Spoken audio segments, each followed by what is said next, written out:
계시록 17장 15절부터 18절까지 읽겠습니다. 또 천사가 내게 말하되 네가 본 바 음료에 앉은 물은 백성과 무리와 열국과 방언들이니라. 네가 본 바 이 열불과 짐승이 음료를 미워하여 망하게 하고 벌거벗게 하고 그 살을 먹고 불로 아주 살으리라. 하나님이 자기 뜻대로 할 마음을 저희에게 주사 한 뜻을 이루게 하시고 저희 나라를 그 짐승에게 주게 하시되 하나님 말씀이 응하기까지 하심이니라. 또 네가 본 바 여자는 땅의 임금들을 다스리는 큰 성이라 하더라.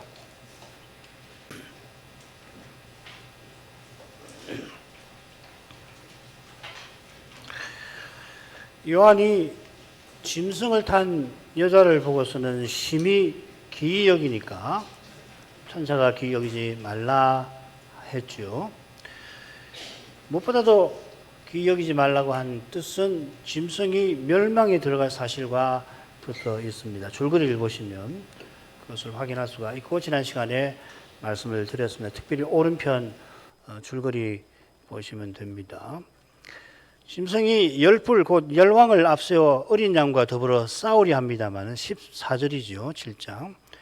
그들의 눈에 보이는 그 어린 양께서 실은 만왕의 왕 만주의 주이셔서 그들을 이기십니다. 만왕의 왕께서 이기시니 그분과 함께하는 교회도 승리에 참여합니다. 짐승이 무모하게, 그러니까 눈먼 짐승 마냥 전쟁을 일으켜 멸망을 자초할 겁니다.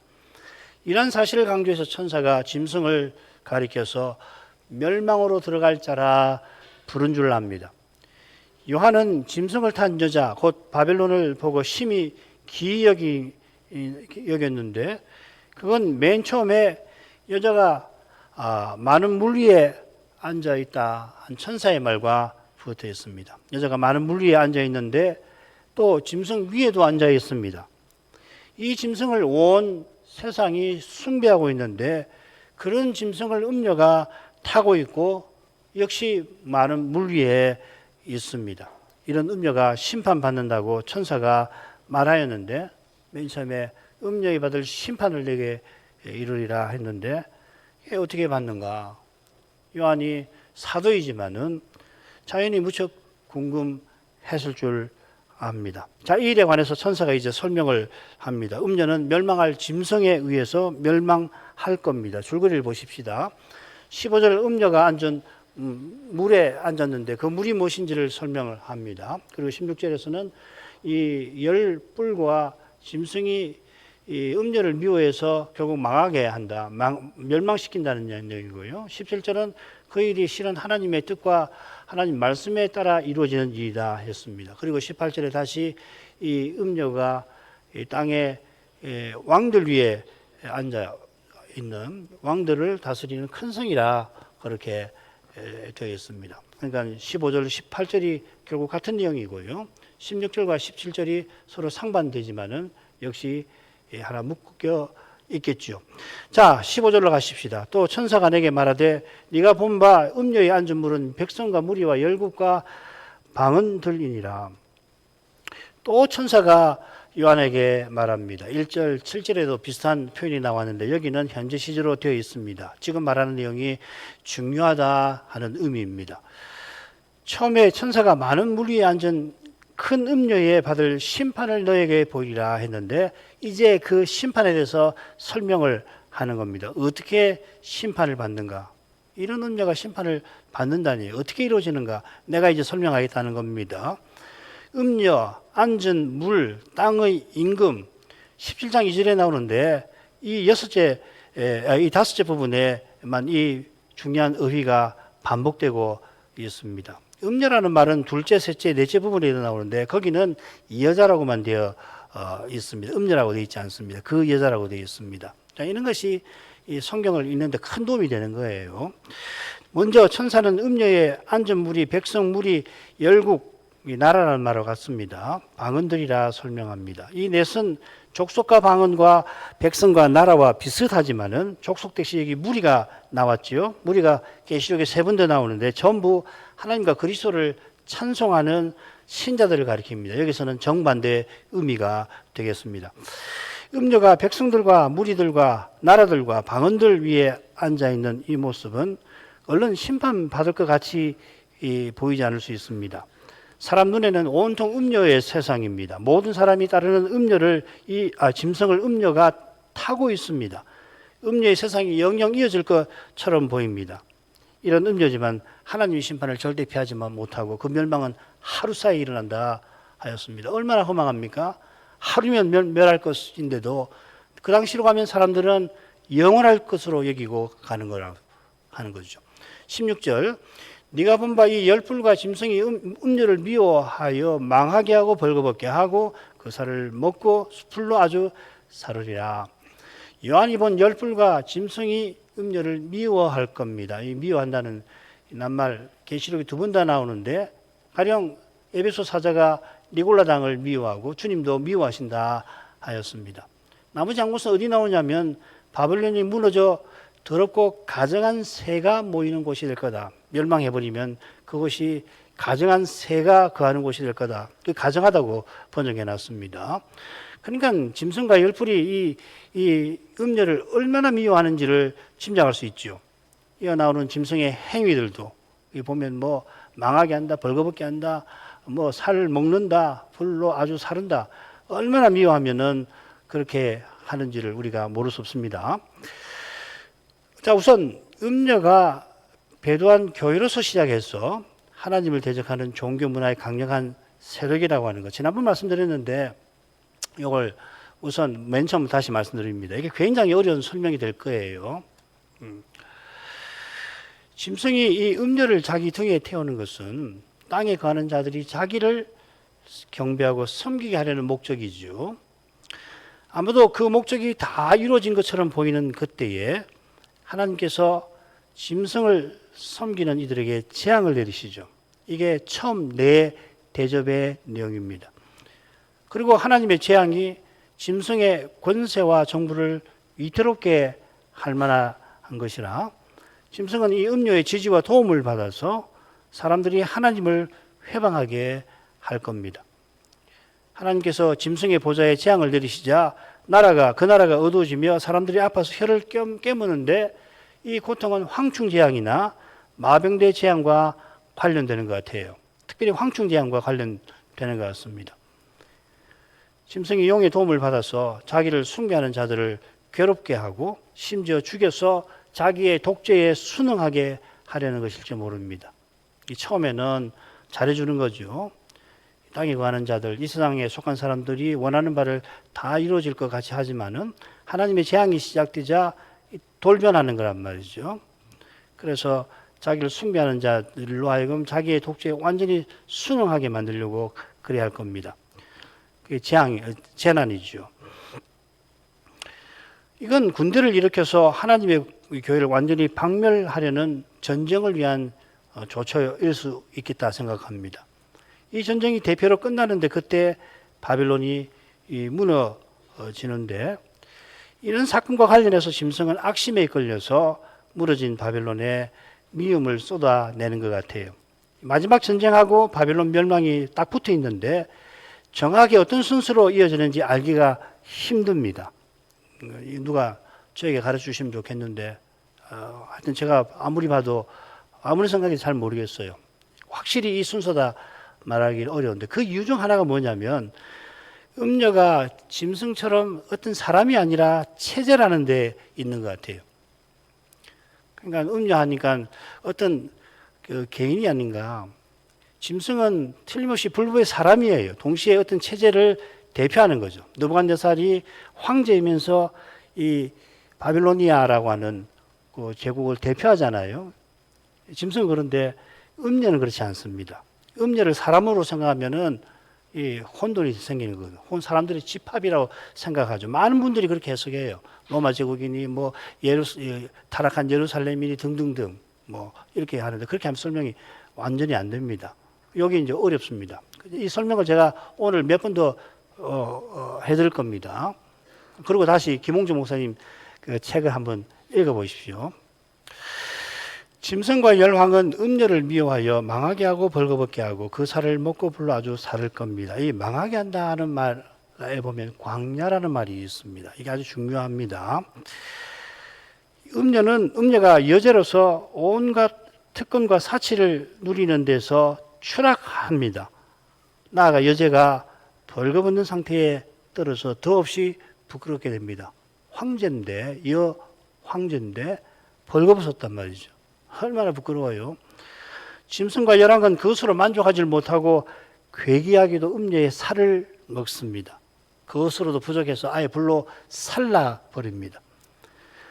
계시록 20장에 가보면은 19장 20장인데 성도를 방면하려고 전쟁에 나선 군대들, 이 짐승의 군대들이 멸망하고 새들에게 그 살이 먹히지요. 19장에 나옵니다. 그리고 20장에 가면은 불로 소멸될 겁니다. 이 두 부분이 마지막 전쟁이거든요. 둘 다 마지막 전쟁, 19장 후반부하고 20장 후반부가 마지막 전쟁인데 그 전쟁의 양상을 19장에서는 이렇게, 20장에서는 저렇게 보여주는 겁니다. 마찬가지로 이 마지막 전쟁이 17장 14절에도 나오지 않았습니까? 이것은 벌거벗게 하고 살을 먹고 불로 사는 일이 실제로 일어난다는 말은 아니에요. 상징적인 표현입니다. 이 상징된 이미지는 구약시대에 배도한 언약 백성 위에 내리는 헤렘 심판을 떠오르게 합니다. 다 죽여버리시고 불로 살라버리고 돌무더기가 되게 하시는 거죠. 돌무더기, 광야, 불로 태우는 거, 그 다음에 완전히 죽여버리시는 거. 똑같은 이야기는 아닙니다. 짐승은 자기의 숭배를 위해서 이용하던 바벨론을 자기 손으로 파괴해버립니다. 바벨론이 하나님과 하나님 나라를 대적하는 종교, 도덕, 문화의 체계나 세력을 가리키는데 패배한 짐승이 자기가 이용하던 모든 것을 미워하고 철저히 파괴한다는 겁니다. 불못에 던져지는 대상이 용과 짐승과 거짓 선지자만 아니라 사망과 음부도 있으니까 바벨론도 사망처럼 불못에 던져진다 하는 말인가 이런 생각이 듭니다만은 그런데 그런 내용이 계시록에 나오지를 않습니다. 그냥 음녀가 사람이 아니라는 걸 꼭 기억을 하시길 바랍니다. 음녀 바벨론과 행업하고 사치한 이들이 이 사악한 삼조일체, 용, 짐승, 거짓 선지자와 함께 불못에 던지죠. 그게 사람이죠, 그죠? 17절로 가죠. 하나님이 자기 뜻대로 할 마음을 저에게 주사 한 뜻을 이루게 하시고 저희 나라를 그 짐승에게 주게 하시되 하나님 말씀이 응하기까지 하심이라. 17절 끝에 하심이니라 해서 이 17절은 16절의 이유임을 확인할 수 있습니다. 요즘식으로 번역을 누가 하라 그러면 왜냐하면 이러이러하시기 때문이다 이렇게 번역을 하겠죠. 열왕과 짐승이 음녀를 미워하고 불에 사르게 되는 그 이유를 이제 천사가 요한에게 설명하는 겁니다. 그 왜 그런 일이 일어나냐? 하나님이 자기 뜻대로 할 마음을 저에게 주신 까닭입니다. 이거 좀 번역을 고쳐볼게요. 하나님께서 자기 뜻을 행할 의욕을 저희의 마음에 주사 이렇게 되어 있습니다. 한글 개역 성경에는 성경에 보면 몇 번 뭐뭐 할 권세를 주었다는 표현이 여기 나오는데요. 하나님께서 신비하게 열왕과 짐승의 마음에, 이건 사람이니까 마음이 있는 겁니다. 그 마음 안에다가 뭔가를 넣어주셔서 하나님 뜻을 결국 행하게 하신다는 말입니다. 이건 뭐 당연히 그들이 하나님 뜻을 알고 그 뜻을 이루려는 소원을 품게 하신 것하고는 전혀 다른 거죠. 이런 소원을 품는 것은 하나님의 거룩하게 하신 은혜에 속합니다. 이게 로마서 7장 14절 이하의 매우 중요한 배경이 되는 교훈이죠. 악한 세력은 이런 선한 소원을 품지를 못하는 겁니다. 하나님 뜻을 행해야지. 그런 품는가 안 품지요. 그들의 악한 마음 안에서 하나님이 신비하게 역사하셔서 그들이 음녀를 심판하는 하나님 뜻을 행하도록 하신 것입니다. 그처럼 그들이 한 뜻을 이루게 하시고 저희 나라를 그 짐승에게 주게 하십니다. 여기 한 뜻을 이룬다는 말이 13절에 이미 나왔죠. 여기 뜻은 하나님 뜻 아닙니다. 이 열왕이 한 뜻이 되었다는 겁니다. 열왕이 한 뜻을 가지고서 자기의 능력과 권세를 짐승에게 주어서 어린 양과 전쟁을 벌이려 한다 했죠. 여기 저희 나라도 저희 왕권을 가리킬 겁니다. 이 바실레이아라는 말 여러분 이미 몇 번 들어보셨을 텐데 이 나라라는 말도 되지만은 통치권을 표현할 수가 있거든요. 우선 여기 나라가 복수가 아닙니다. 열왕의 나라들이 아니라 열왕의 한 나라입니다.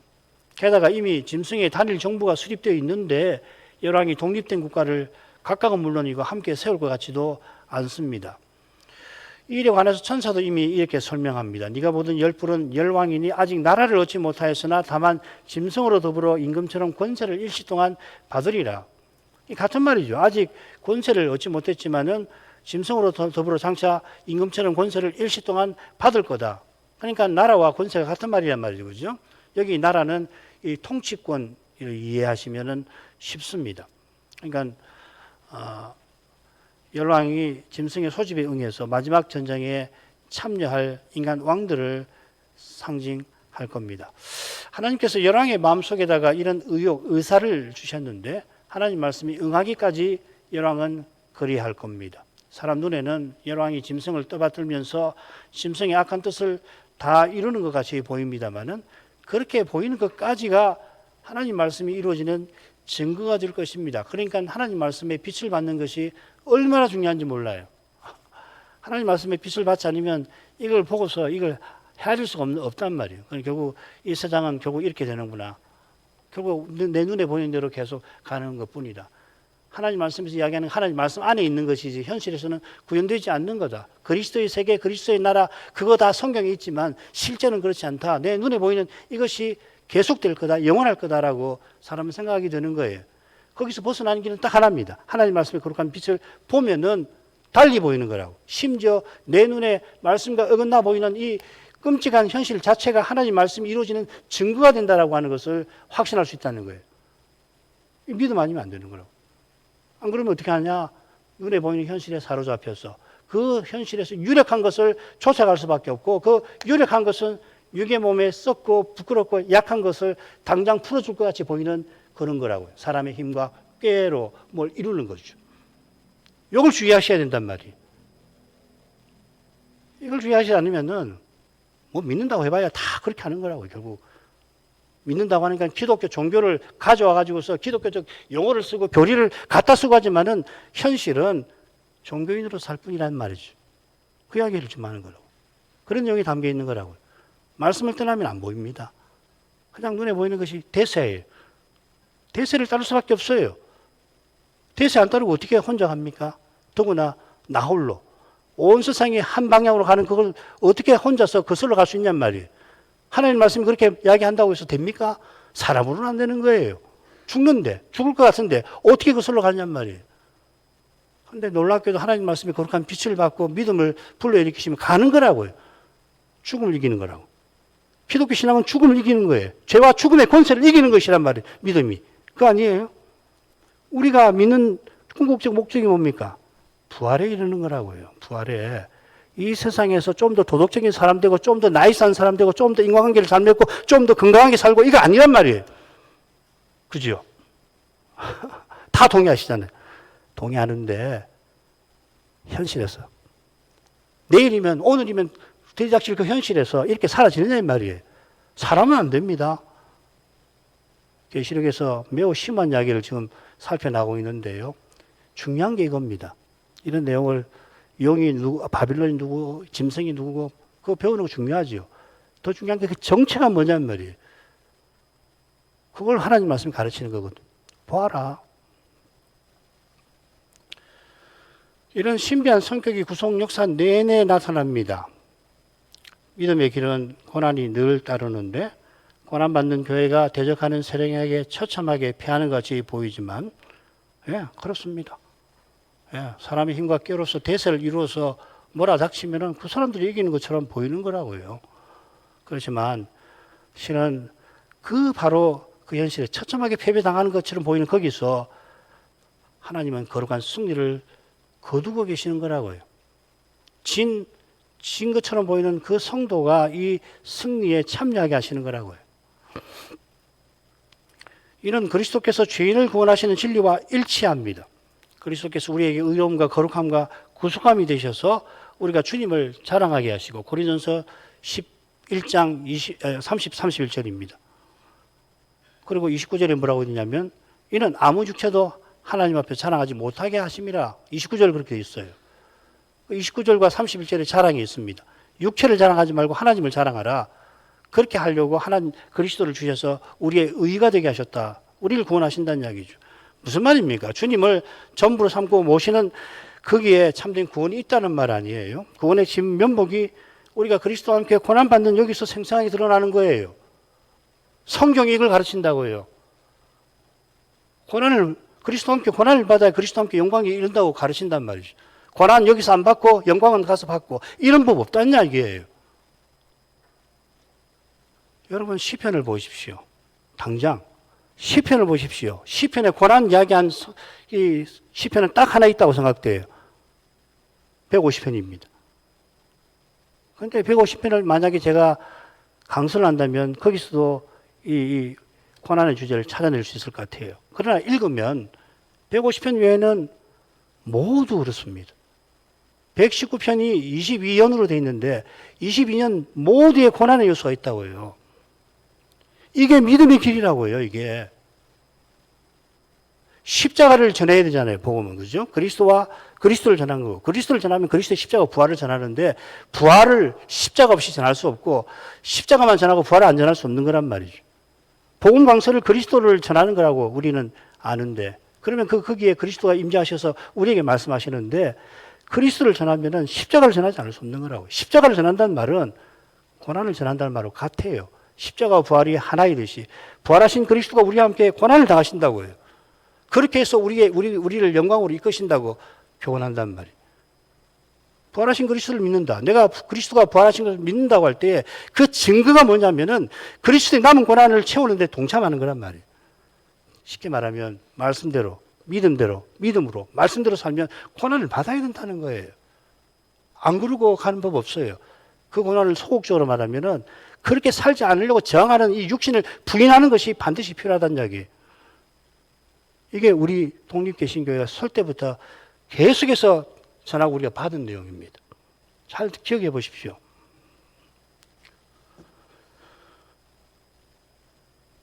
참고로 하나님 말씀이 7번 나오는데 명시적으로 3번은 고난의 순교의 맥락에서 나오고요. 나머지도 다 찾아보면 직간접으로 이 고난과 관련해서 하나님 말씀을 언급한다는 겁니다. 이거 확인해 보십시오. 18절로 가죠. 또 네가 본 바 여자는 땅의 임금들을 다스리는 큰 성이라 하더라.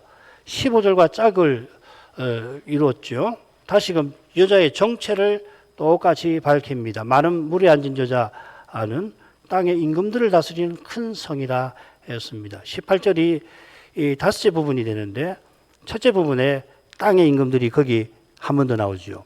땅의 임금들이 음녀와 행음합니다. 행음은 짐승을 숭배하고 교회를 핍박하는 것을 가리킵니다. 이 부분도 사역을 하면 땅의 왕들 위에 나라를 가진, 여기 바실레이아가 나옵니다. 통치권을 가진 큰 성인데 이걸 풀어서 임금들을 다스리는 큰 성이라 이렇게 했어요.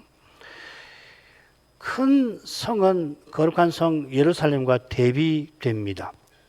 거룩한 성이 거룩한 교회면서 거룩한 나라이듯이 큰 성 바벨론을 배교한 교회면서 가정한 나라라 생각할지 모릅니다. 많이들 그렇게 해석을 하죠. 그러나 자세히 뜯어보면 중요한 점에서 대조가 됩니다. 거룩한 교회는 그리스도의 영이신 성신으로 말미암아 신비한 연합을 이루고 그리스도의 몸과 지체로서 그리스도와 그리스도의 세계를 드러냅니다. 혼연일체가 되는 거라고.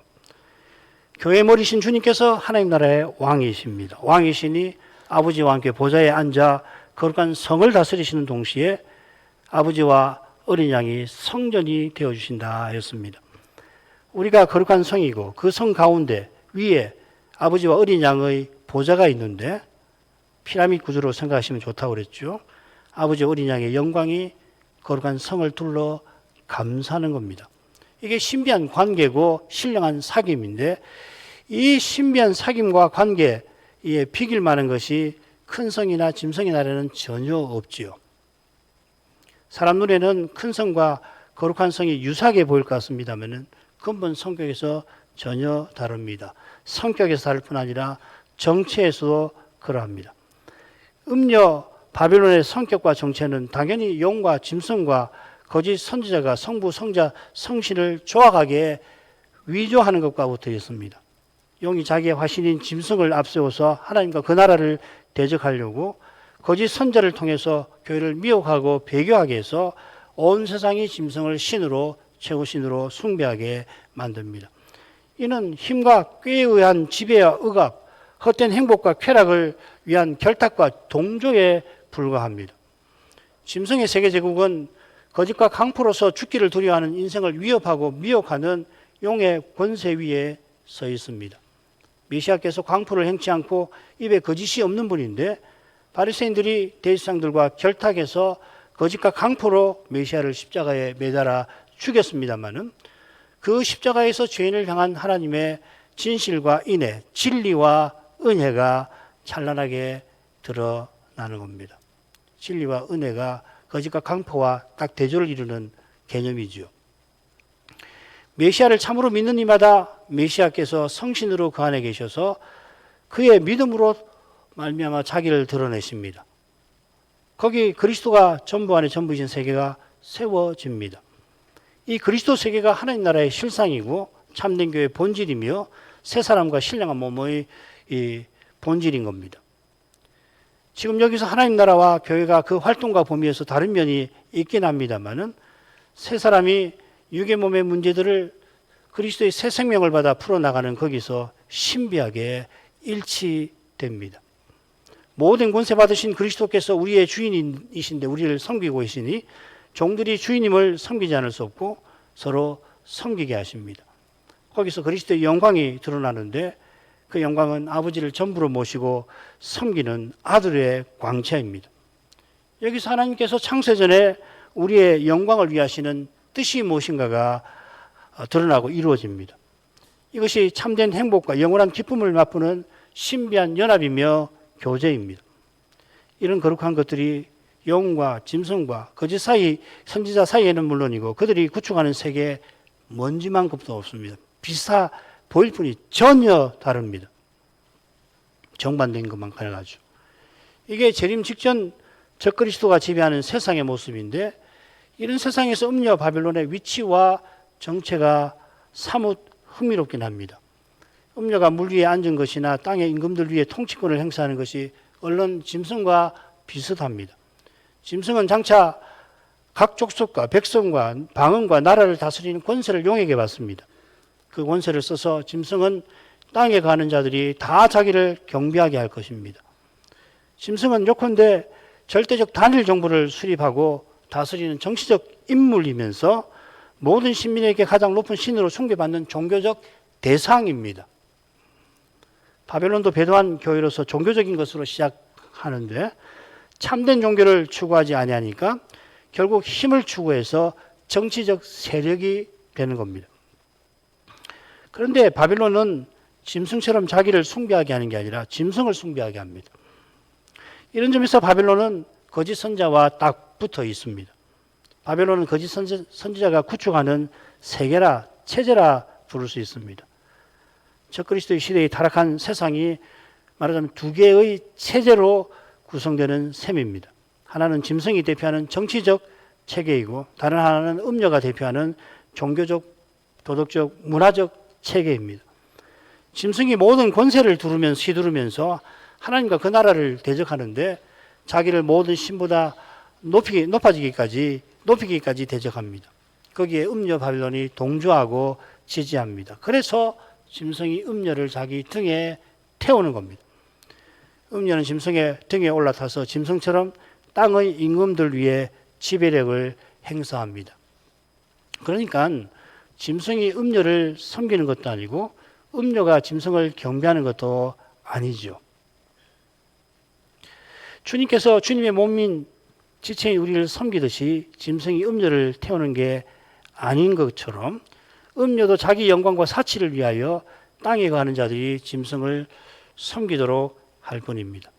둘은 땅에 거하는 자들을 지배하면서 각각 목적을 도모하고 각각의 목적을 위해 서로 이용할 뿐입니다. 각각의 목적이 사악한 점에서 하나님과 그 나라와 교회를 미워하고 대적하는 점에서 일치합니다만 진리와 은혜 위에 서지 않으면 참된 일치와 관계는 불가능한 법이죠. 당장에는 힘과 꾀로 원하는 바를 이루긴 합니다. 용과 짐승과 거짓 선자가 하나님을 대적하고 성도를 멸하는 일을 얼마나 원하는지를 헤아린다면은, 게다가 용이 결박에서 풀려나서 메시아 오기 전처럼 만국을 미혹할 그런 힘을 발휘하니까 그가 원하는 바가 얼마나 신속하고 강력하게 이루어지겠나 짐작하고도 남습니다. 역사에 이런 일이 없을 거예요. 놀라운 겁니다. 그걸 보면 사람들이 그냥 눈이 번해가지고 세상에 이런 일이 있는가? 기독교가 추앙하던 하나님 나라가 이건가 것인가 보구나 할 거예요. 자기들이 취하는 태도, 심정, 태도와 똑같은 방식으로 그렇게 희한하게 순식간 어마어마한 제국을 세우니까 얼마나 놀라겠어요. 따라가지 않을 수 없는 겁니다. 육신으로 행하는 이들은 이런 사실에 놀라고, 게다가 짐승이 주는 세상 행복과 쾌락에 얼마나 좋아할지 불을 보듯 명백합니다. 지금 여기서 육신으로 행하는 사람들이 원하는 그것을 가장 생생하게, 강력하게 순식간에 이룬다고 생각해 보십시오. 얼마나 좋겠어요. 그런 까닭에 짐승이 자기를 숭배하지 않는 자를 몇이나 든지 다 죽이게 하고 짐승이 표받지 않은 자를 매매하지 못하게 하는 이 사악한 조처도 환영하고 심지어 그게 기꺼이 가담하게 될 겁니다. 그때 제가 심히 죄될 겁니다.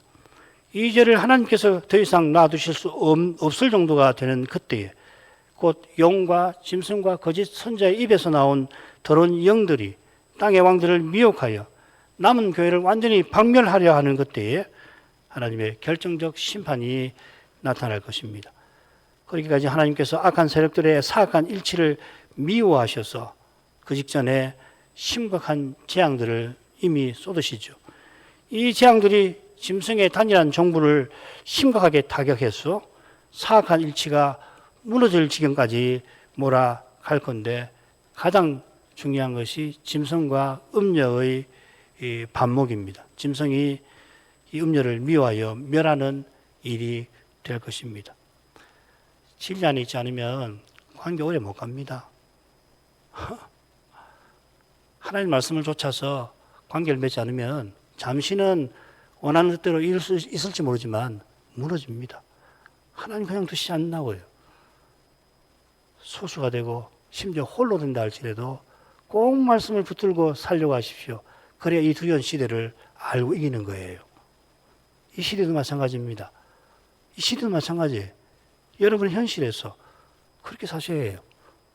사람의 힘과 꾀로 행하는 것을 식별하고 그게 얼마나 무서운 것을 아셔야 하는 거라고.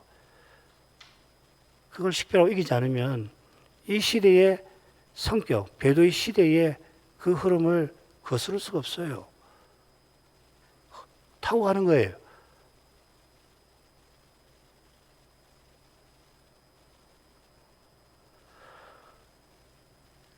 짐승이 언제 어떻게 음녀를 불살하는지 저는 아무리 생각해봐도 여전히 모르겠다 하는 게 있습니다. 7 대접 재앙과 마지막 재앙까지 사건 전개를 일종의 연대표처럼 만들어 설명할 수 있을지 그런 분들 들어 계시던데 완벽하지를 못합니다. 그만큼 이해하기, 설명하기 힘든 것이 바벨론의 정체입니다. 바벨론이 배교한 교회로 시작해서 많은 물 위에 앉고 심지어 짐승 위에 있는데 그가 지배력을 행사하는 대상, 곧 땅에 가는 자들과 왕의 임금들이 18장에는 바다 사람들도 나오는데 이들이 실제로 숭배하고 섬기는 대상은 용의 화신 짐승인 것입니다. 이들이 바벨론과 행업하는데 그 행위가 바로 짐승을 경배하고 섬기는 것입니다. 이런 점 때문에 계시록 해석학파들이 배도한 예루살렘이니 로마 제국이니 이런 견해를 내놓는 거죠. 사람의 집합체로 바벨론을 설명하려고 하는 거죠. 배단 교회에 속하고 짐승을 섬기는 이들이 짐승의 신밀이지만은 짐승이나 짐승의 정치제도와 구별되듯이 바벨론도 적그리스도 시대에 형성된 세상에서 종교적, 도덕적, 문화적 체계를 보는 것이 좋은 것 같습니다. 김 목사님 부분을 인용하죠. 그것, 음료는 단순히 하나의 종교 세력에만 불과한 게 아니고 종교적인 형태를 가지고 그 안에 종교적인 이데올로기와 주장 아래서 발전한 전 세계적인 문화의 내용을 포함하고 있고 그것 자체가 세계에 새로운 질서를 도입하기 위한 한 활동이고 적어도 그런 것을 해보려고 하는 사실이다. 뭐 이렇게 했습니다. 뭐 얼마나 이 설명 자체가 깊은지 다 모르겠어요. 짐승이 음료를 미워하여 파괴하는 거기서 타락한 세상과 육신의 성격은 우리가 놓쳐서 안 될 겁니다. 육신으로 행하는 이들이 짐승의 정체와 활동에 놀라워할 것이라고서는 천사가 지혜 있는 뜻이 여기 있다 강조했죠. 두 짐승 장면 끝에서도 지혜가 여기 있으니 총명 있는 자는 그 짐승의 수를 세어보라. 그 수는 사람의 수니라 교훈했습니다. 우리가 계시록에 심오한 내용을 혹 다 안다 할지라도 그 지식 자체에서 이 총명과 지혜가 나오는 건 아닙니다. 총명은 그리스도의 마음이라 말씀드렸는데 그리스도의 마음은 오직 은혜로웠고 겸손히 은혜를 의지하는 그 이가 교회가 참된 지혜를 깨닫습니다. 그가 날마다 자기를 부인하는 까닭에 육신의 은밀한 정체를 바로 알고 자기가 아니까요.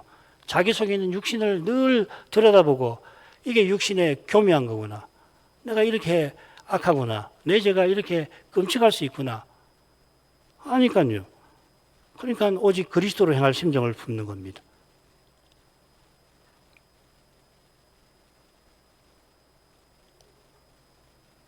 그리스도의 심정을 품는 거예요. 이게 우리 할 일입니다. 이걸 하지 않고 다른 일을 못 해요. 이게 되지 않으면 아무것도 못 한다고요. 소명, 사명 다 말일 뿐입니다. 우리의 소명, 사명의 핵심은 그리스도로 행하는 거예요. 어떤 사람은 목사가 될 수도 있고 장로가 될 수도 있고 직분이 없을 수도 있습니다. 또 일상에서 다들 바라아는 그런 직업일 수도 있고 그런 직업 전혀 아닐 수도 있어요.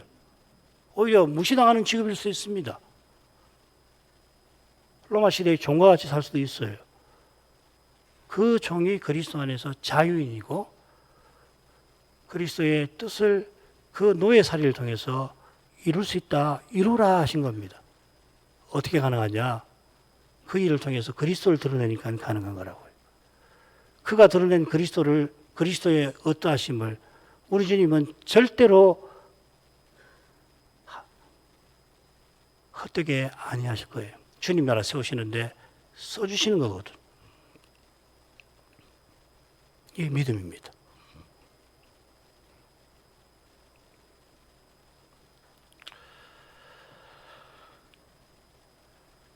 그리스도처럼 하나님께 간구하고 하나님을 기다리는 거기에 이 시대에 우리 현실을 살아가는 참된 지혜가 있다. 저는 이런 말씀을 성신께서 주셔서 전하라고 하신 줄 믿습니다. 기도하겠습니다. 거룩하신 아버지, 이 아침에 저희가 바빌론의 심판이 어떤 방식으로 이루어질 것인지 주의 말씀에서 간단히 살피게 해주셔서 감사드립니다. 이 일이 장래에 있을 일일 뿐 아니라 악의 권세가 어떻게 작동하며 그 권세가 그렇게 작동하게 하시는 하나님의 신비한 역사에 속한 일인 까닭에 미련한 인생은 말씀이 분명히 계시하실지라도 다 헤아릴 수 없음을 고백합니다. 분명한 것은 짐승이 멸망으로 들어갈 줄 아신 것처럼 짐승을 타고 있는 이 바벨론이 그로 말미암아 물 위에 앉고 땅의 임금들을 지배할 권세가 있지만 잠시 그런 헛된 권세와 영광에 취하면서 온 세상과 더불어 음행하여 마치 사람 보기에 큰 성 바벨론이 영구할 것 같아도 그러나 그가 타고 있는 짐승과 열불이 이 음료를 미워하여 잔인하고 끔찍하게 파괴하고 말 것이라 하셨나이다. 이 분명한 진리를 확신하고 나가기 위하여서 바벨론과 함께 음행하는 이들이 짐승처럼 육신으로 행하는 그 태도가 무릇 사람으로서는 스스로 벗어버리지 못하는 것임을 잊지 말게 하시고 그리스도께서 부활하셔서 아버지를 부르시며 의지하시는 그런 겸손한 심정과 태도를 본받기를 힘쓰게 하옵소서. 온전한 순종에 이르는 길이 철저한 자기 부인에서만 출발할 수 있다는 이 진리를 이 아침에도 저희 마음에 새길 수 있게 하여 주옵소서. 예수님 이름으로 기도합니다. 아멘.